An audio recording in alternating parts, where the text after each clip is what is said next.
किसी ने कहा सबसे ज्यादा महत्वपूर्ण धन क्या है? साहब ने कहा भक्ति से बड़ा क्या हो सकता है। भक्ति का धन अगर पास में है तो सारा खजाना एक तरफ, दुनिया की सारी दौलत एक तरफ और भक्ति एक तरफ, फिर भी तुलना में नहीं आएगा। क्योंकि माता सबरी ने राम से धन नहीं मांगा था, सोना चांदी नहीं मांगी थी, राम जी सामने थे। राम ने कहा कि जो मांगना है मांग लो, माता सबरी ने कहा भक्ति दे दो। कभी कभी मैं सोचता हूं अगर आज के समय राम जी सच में आ जाएं और किसी के द्वार पर कहें कि जो मांगना है मांग लो, तो आदमी कहेगा 10 मिनट तो लिस्ट बना ले, कितना सोना लेना है, कितना चांदी लेना है, कहाँ घर लेना है, कहाँ जमीन लेना है। तुरंत आदमी कहेगा राम आए हैं, छोड़ो भक्ति बाद में कर लेंगे, पहले तो धन ले लें। पर माता सबरी के सामने राम है और कुछ मांग नहीं रही, उन्होंने कहा भक्ति दे दो। और भक्ति भी ऐसी मांगी, निष्काम भक्ति, निष्कपट भक्ति। भक्ति में भी कोई कामना नहीं है। एक माता जी मेरे पास आई, उन्होंने कहा महाराज जी आशीर्वाद दे दो। मैंने कहा क्या? कहा ऐसा आशीर्वाद दो कि मेरा एक पोता है वो मैट्रिक पास कर जाए। मैंने कहा ठीक है, दे दिया। और अगर नहीं पास किया तो? कहा अगर पास कर गया तब तो आपको बुला के भंडारा करेंगे, दक्षिणा देंगे, और नहीं किया तो आपको हम पहचानेंगे क्यों? आपका आशीर्वाद काम कर जाए तो ठीक है। मैंने कहा यहाँ भी सौदेबाजी, यहाँ भी बिजनेस, मतलब हमारा आशीर्वाद काम किया तब तो बुलाओगे, नहीं किया तो नहीं बुलाएंगे। संत को भी इसी नाते, भक्ति भी कपट वाली, भक्ति भी स्वार्थ वाली, तो वो भक्ति किसी काम की नहीं है। मां शबरी की भक्ति जीवन में धारण करो, कोई कपट नहीं, कोई कामना नहीं, कोई स्वार्थ नहीं, कोई इच्छा नहीं। और राम ने वही मार्ग उन्हें दिखाया कि प्रथम भक्ति संतन कर संगा। अगर तुम भक्ति करना चाहते हो तो मेरे पास आने की जरूरत नहीं है, गुरुओं के पास जाना, संतों के पास जाना, उनका संग करना, उनके ज्ञान को सुनना, उनके जीवन को देखना, उनके आदर्शों को जीवन में धारण करना, भक्ति हो जाएगी। और माता सबरी ने वही किया। सदगुरु कबीर ने भी तो यही कहा कि भक्ति से बड़ा कोई धन नहीं, कोई दौलत नहीं। अगर जीवन में संपन्न बनना है, सम्राट बनना है, तो बाहरी धन की इच्छा ही छोड़ देना, सहज पाना, सहज लेना, लेते हुए उसके प्रति निष्काम रहना, उसमें अटकना मत। जैसे किराए के मकान में आप बैठते हैं, लेकिन किराए के मकान में कोई आसक्ति नहीं होती। ट्रेन में आप चलते हैं, करोड़ों की गाड़ी है, लेकिन आप उसमें आसक्त नहीं होते। आप नहीं सोचते कि मेरी गाड़ी है, कुछ हो गया तो दर्द होगा। पर अपनी कार में बैठ जाओ तो पीड़ा होती है, पंचर भी हो जाए तो सिर दुखने लगता है, कैसे हो गया। और ट्रेन में चलो तो कुछ होता है क्या? कुछ हो जाए है तो करोड़ों की, बैठे तो हो, जा तो रहे हो, लेकिन कोई मतलब नहीं, मेरा नहीं है। सदगुरु कहते हैं ऐसे ही शरीर को, संसार को, अपने समस्त उपयोग की चीजों में यही भाव रखना निष्काम का कि मेरा नहीं है, बस हम इसका सिर्फ जिम्मेदारी निभा रहे हैं, हम इसकी रखवाली कर रहे हैं, हम सिर्फ इसका दायित्व निर्वहन कर रहे हैं। और जब इस भावना के साथ आप जिएंगे तो आपको कभी कोई दुख नहीं घेर सकता, कभी कोई संकट आपके जीवन में नहीं आ सकता। तो यह सदगुरु कबीर कहते हैं कि इस धन की तैयारी करना, इस ज्ञान की तैयारी करना, तब सुखी जी सकते हैं, तब शांत होकर जी सकते हैं। तो मैंने कहा कि हम सब यह सोचें कि यह अवसर कितना महत्वपूर्ण है, कितना बढ़िया अवसर मिला है, कितना बढ़िया हम सबको संतों का संग मिला है, कितना बढ़िया मनुष्य जीवन मिला है कि हम अपने जीवन को सुंदर बना सकते हैं, हम अपने कर्म को सुंदर बना सकते हैं। और उसका यही सत्संग रूपी ब्यूटी पार्लर जगह है। और ऐसे महान संत का ज्ञान हम सबको मिला है, संत सम्राट सदगुरु कबीर। आज जिनके विचारों को पूरी दुनिया पढ़ रही है, पूरा संसार पढ़ रहा है, एक एक व्यक्ति पढ़ रहा है, उनके मार्ग पर चलने का प्रयास कर रहा है। और हम लोग सिर्फ इस बात में उलझे हैं कि कबीर साहब कैसे आए, क्या हो जाएगा जान लेंगे तो। मान लो जान ही लिए कि कबीर साहब कैसे आए तो क्या हो जाएगा। पर यह जान लोगे कि मैं कौन हूँ, जीवन क्या है, जगत से मेरा संबंध क्या है, तो कल्याण हो जाएगा। और सदगुरु कबीर यही कहते हैं कि अपने को जान लो। इस जगत से आपका संबंध अस्थाई नहीं है, एक दिन छूटेगा। जो छूटेगा उसके प्रति आसक्त होकर के डंडे खाने की क्या जरूरत है। दुख क्यों होता है? जितने भी बुजुर्ग बैठे हैं, अपनी आंखें बंद करके झांकना कि क्या आपने सोचा था कि शादी होगी फिर सुख मिलेगा, बच्चे होंगे तब सुख मिलेगा, पोता हो जाएगा तब सुख मिलेगा। और सुख मिला क्या? आप देखेंगे कि अब भी लगता है कि कुछ दिन बाद पोता के भी शादी हो जाएगा तो सुख मिलेगा, लेकिन सुख नहीं मिलेगा। ये मृग तृष्णा है, आपको बाहर बाहर सुख का आभास होता रहेगा, मिलेगा नहीं। ये संसार ऐसा ही है, सुख के लिए स्वयं की ओर लौटना पड़ेगा, अपनी ओर आना पड़ेगा, बाहर सुख नहीं है। संसार में सुख होता तो ये धनपति आपको सुखी होने नहीं देते।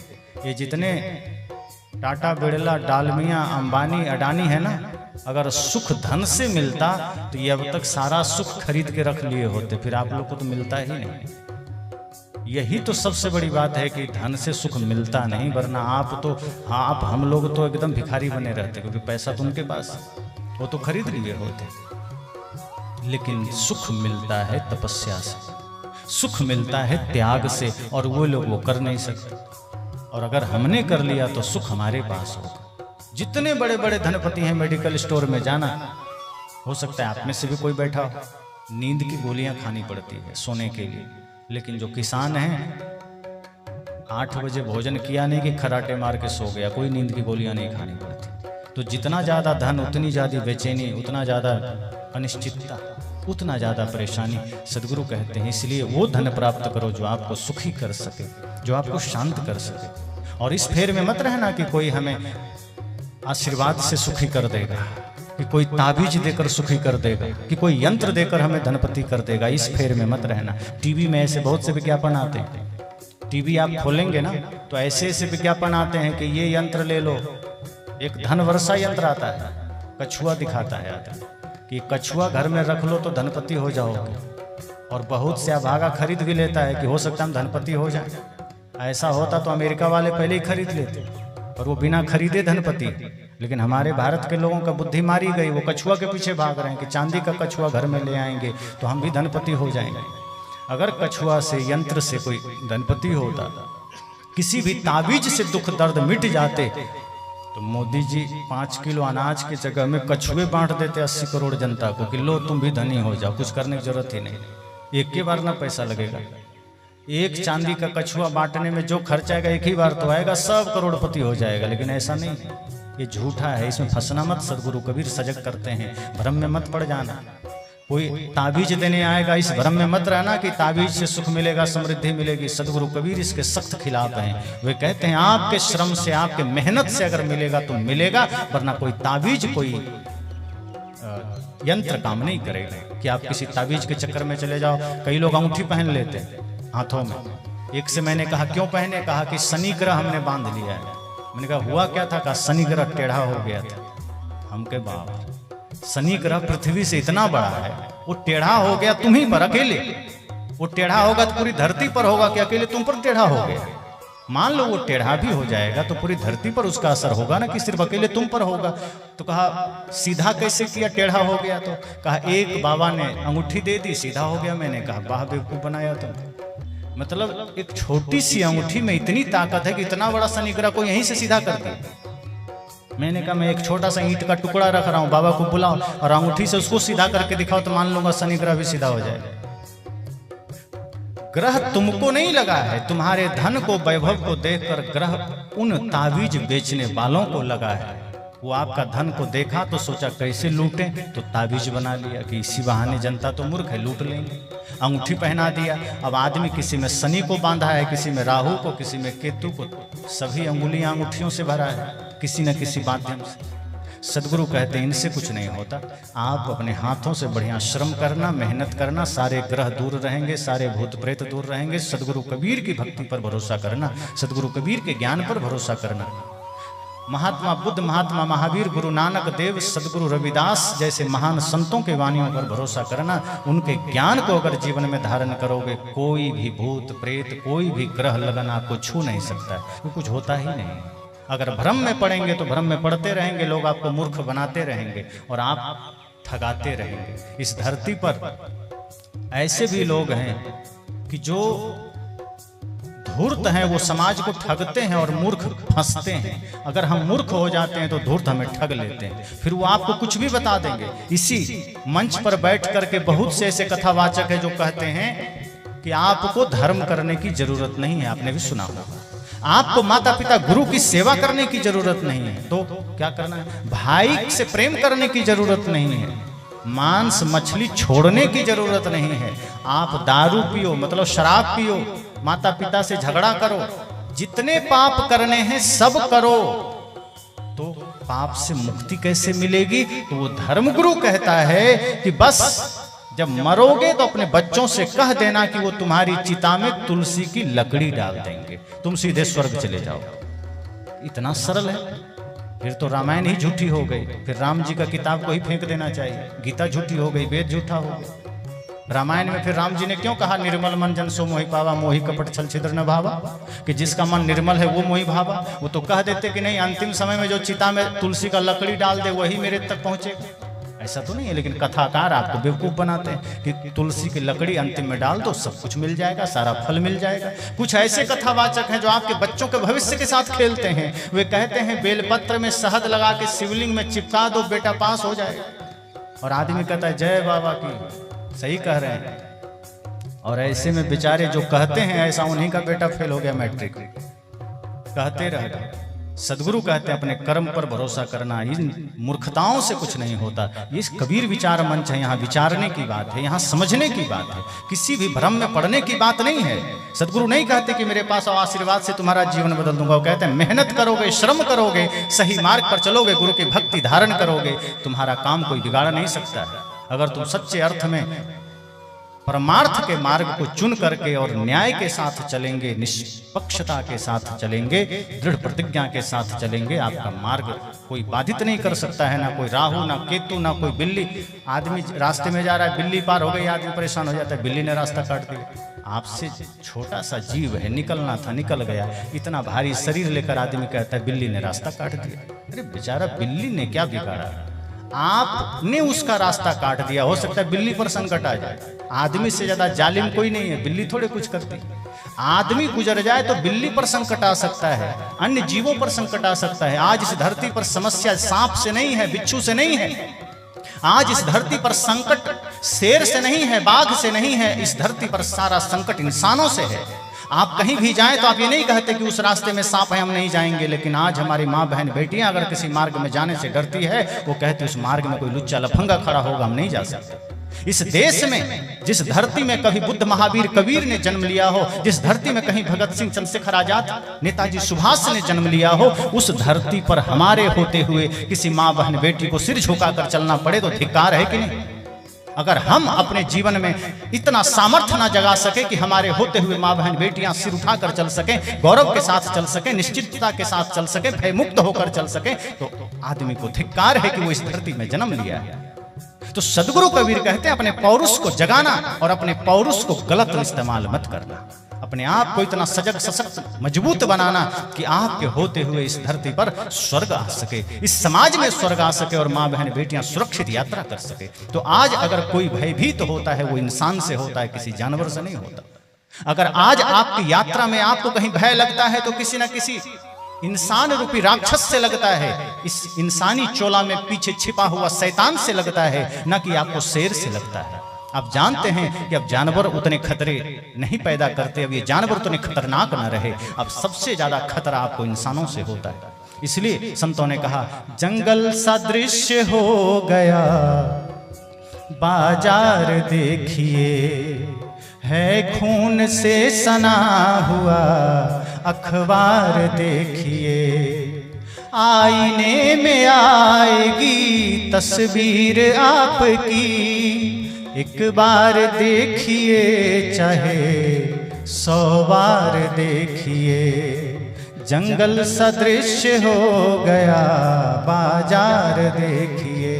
कहा अब तो बाजारों की स्थिति जंगल से भयंकर हो गई।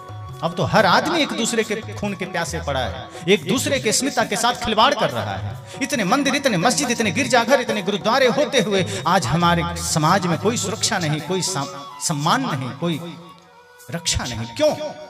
हर जगह कहीं भगवान है, कहीं देवता है, कहीं पितर है, कहीं देवी है, कहीं भवानी है, कहीं कथा है, कहीं पंडाल है, कहीं धार्मिकों की भीड़ है, कहीं शास्त्रों की भीड़ है। फिर भी हमारे समाज में इतना भय, इतना अशांत क्यों? इतना वातावरण इतना दूषित क्यों हो गया? सदगुरु कहते हैं हर व्यक्ति के भीतर एक न एक राक्षस जन्म ले लिया, एक न एक बुरी प्रवृत्ति ने जन्म ले लिया है और हम बाहर विस्तार कर रहे हैं, हम बाहर दौड़ते चले जा रहे हैं। समाज भौतिकता के चकाचौंध में हम इतने अंधे हो गए कि आज रिश्तों की ही अहमियत खो गई, आज रिश्तों की मर्यादा ही खो गई, आज इंसान की मर्यादा ही खो गई, आज इंसानियत खो गई। इसलिए इंसानियत के इस बाजार में आज अखबार खून से लाल होते हैं। कौन ऐसा दिन है जो अखबार के पन्नों में कहीं रेप की घटना नहीं आती, कहीं हत्या की घटना नहीं आती, कहीं दुष्कर्म की घटना नहीं आती, कहीं बुराई की घटना नहीं आती। हर जगह वही अखबार, वही घटनाएं, वही वैमनस्यता। क्यों? क्योंकि इसका कारण कोई सांप बिल्ली नहीं है, इसका कारण कोई सांप छुछुंदर नहीं है, इसका कारण कोई शेर गीदड़ भालू नहीं है, इसका कारण सिर्फ आदमी है। इसलिए सदगुरु ने आदमी को इशारा किया कि अगर आदमी सिर्फ आदमी बन जाए सब सही हो जाएगा। तो हम सब सदगुरु कबीर के इस मंच से यह संकल्प लें कि हमें इंसान बनना है। संकल्प हो हमारा इंसान हम बनेंगे, इंसान बन गए तो भगवान भी बनेंगे। अगर हमने संकल्प लिया कि हम इंसान बनेंगे, मैं वादा करता हूँ सदगुरु कबीर के आप सच्चे भक्त हो जाएंगे, अनुयायी हो जाएंगे। जो उनके मार्ग पर चलता है, जो उनके बताए मार्ग का अनुसरण करता है, वही उनका सच्चा भक्त है। उनका नाम लेने वाला भक्त नहीं है, उनका गुणगान करने वाला भक्त नहीं है, उनके आदर्शों को अपने जीवन में उतारने वाला उनका भक्त है।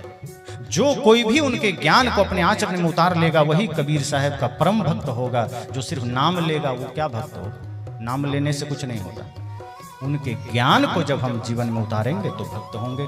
तो इसलिए इस समाज के प्रति इस हम सब का एक दायित्व हो कि हमारे होते हुए ये समाज भयमुक्त होकर जी सके और ये घर ही हमारे लिए मंदिर हो सके। सदगुरु कबीर ने बड़ी स्पष्ट कही कि मैं किसी मंदिर के खिलाफ में नहीं हूँ, मैं बस ये चाहता हूँ कि तुम जो गांव के कहीं किसी कोने में एक मंदिर बना लेते हो, पूजा करते हो, मैं सिर्फ इतना चाहता हूँ कि ये पूरा समाज मंदिर बन सके, ये घर मंदिर बन सके, ये संसार मंदिर बन सके। और जिस दिन आपका घर मंदिर बनेगा, घर में रहने वाले देवता हो जाएंगे। और जब घर में रहने वाले देवता होंगे तो किसी के साथ कभी कोई छल नहीं होगा, कभी कोई कपट नहीं होगा। इसलिए सदगुरु कबीर इस संसार को ही मंदिर देखना चाहते हैं। इसी क्रम में हम सबको प्रयास करना है। तो बहुत बहुत शुभकामनाएं इस सदगुरु कबीर के प्रकाशोत्सव के अवसर पर। आप सब ने हमारी बातों को बड़े ध्यान से सुना।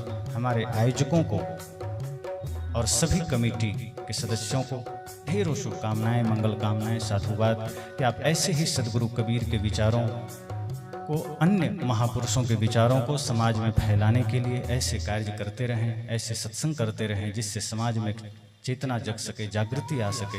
और हमारे छोटे छोटे बच्चे जो भारत के भविष्य हैं, समाज के भविष्य हैं, वो महापुरुषों के बताए मार्ग का अनुसरण कर सके, ताकि आपके घर से कोई भगत सिंह बनकर निकल सके, कोई श्रवण कुमार बनकर निकल सके, कोई बच्चियां लक्ष्मीबाई, मीराबाई बनकर निकल सके। वो पाश्चात्य का अनुकरण में ना जाए, वो हीरो हीरोइन के पथ पर ना जाए, वो असली नायक को चुन सके, वो संत गुरु के बताए मार्ग को चुन सके। और उसके लिए आपको धर्म के मार्ग पर चलना है, तभी समाज में शांति आएगी, तभी देश में शांति आएगी। पुनः इसी शुभकामना के साथ वाणी को विराम देता हूं। जैसे किसी को भोजन नहीं मिला, भूख लगी है, तो उसे पता है कि मेरा दुख भूख के वजह से है। लेकिन किसी के जीवन में शांति नहीं है तो आदमी को यह पता ही नहीं है कि वो शांति क्यों नहीं, किस वजह से नहीं। यही समस्या है कि आदमी प्रयास नहीं करता है। इसलिए घर गृहस्थी में आदमी उसी दुख में रहने को मजबूर हो जाता है, लेकिन अलग से कोई मार्ग नहीं खोजता। कितने लोग कहते अब क्या करें, जो भगवान की माया झेलना ही पड़ेगा। भगवान की माया इतनी खराब है कि वो आपको दुख में डाल दिए, और फिर भगवान की ही इच्छा यही है कि आप दुखी रहें। एक आदमी ने कहा कि घर में बड़ी तकलीफ है, बड़ी समस्या है, लेकिन अब क्या करें, जो भगवान की इच्छा वही ना होगा। मैंने कहा ये तो गजब के भगवान है, जिनको इच्छा ही यही है कि वो आपको दुख में रखें, और फिर उसे आप भगवान भी कह रहे हैं कि जो आपको दुख में रख रहे हैं। पहली बात तो भगवान को आपसे कोई व्यक्तिगत दुश्मनी थोड़े है जो आपको दुख में रखेंगे, कि आपने भगवान का कोई वस्तु चुरा लिया जो आपको दुख देंगे। अगर भगवान की इतनी स्वतंत्रता होती कि उन्हें दुख देना पड़ता तो वो दुख नहीं देते आपको, वो सुख देते। वो आपको दरिद्रता नहीं देते, वो आपको सुख देते, समृद्धि देते, ऐश्वर्य देते। भगवान स्वतंत्र नहीं है आपको दुख देने में। आप अपने कर्मों से दुख पाते हैं, आप अपने कृत्यों से फल पाते हैं।